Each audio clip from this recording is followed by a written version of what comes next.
In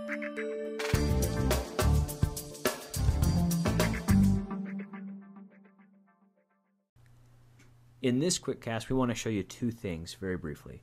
First, how to take one display when you only have one in a classroom and make it function as multiple displays so that you have a more interactive environment.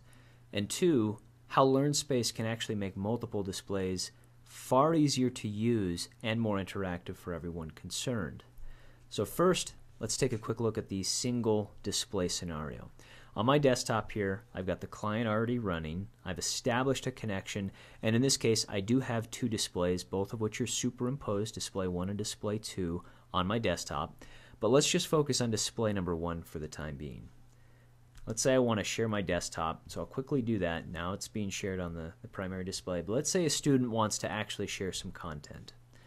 So what I can do is grab the thumbnail here in the client, at the center of the thumbnail, and drag it to one of the corners of screen 1 within the client. And LearnSpace will actually snap it to one of those corners, whichever one I want. Let's just say I want the top left. Now you can see my desktop actually moved to the top left. And let's say a student wants to share a workbook. Just a standard spreadsheet application. So we'll go ahead and grab that and pull it up to the top right. Now because I had a secondary display already connected, LearnSpace wanted to make the most of that and automatically populated it to screen 2. So I'm just going to drag it over here again for the purposes of the single display example. Now we're using the top half of the display fairly effectively. We've got two items going. We still got real estate on the bottom, so let's continue to add a few more things. Let's add a web page.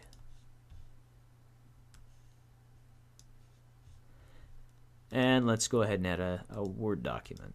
Let's say somebody's taking notes. Now what we have effectively done is turn display number 1 into 4 sub-displays. We've turned that very valuable piece of visual real estate into an interactive environment that anyone that has LearnSpace on their laptop can connect to and share content.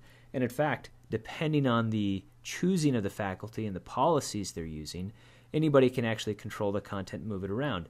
Because it's so simple and drag and drop, we can pull things off to the shelf so that they're not disconnected, but they are there for future use, and just move things around as we like. And if it turns out that I actually want my desktop back, pull it back to the middle, the other content is moved over here to the shelf, we can bring it back very simply, and so on and so forth. Very simple, very easy to do.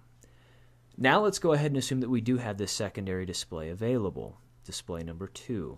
That's where LearnSpace will automatically again populate the number of displays within the client. If we had 10 displays connected, we would actually see 10 display screens stacked up here. We'd have to expand the client to really effectively use them all. But LearnSpace makes all of those things become a very easy to use workspace.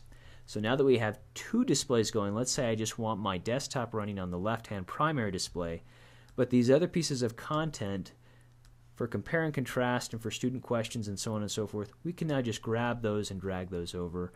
And let's go ahead and just add one more piece to automatically populate here just to make it a little bit more interesting. Now we've really got a very interactive environment. I can continue as the faculty member to run slides or to guide the discussion using the primary display all to myself. But the secondary display is now available for anyone else to use. And again, because it's all drag and drop, and because it's all wireless, students can do this very quickly, very easily. You can establish as the faculty member how much control you want to have and how limited the access is on the part of the students. But ultimately, this makes it possible for those students to have a high degree of engagement using those displays in the classroom.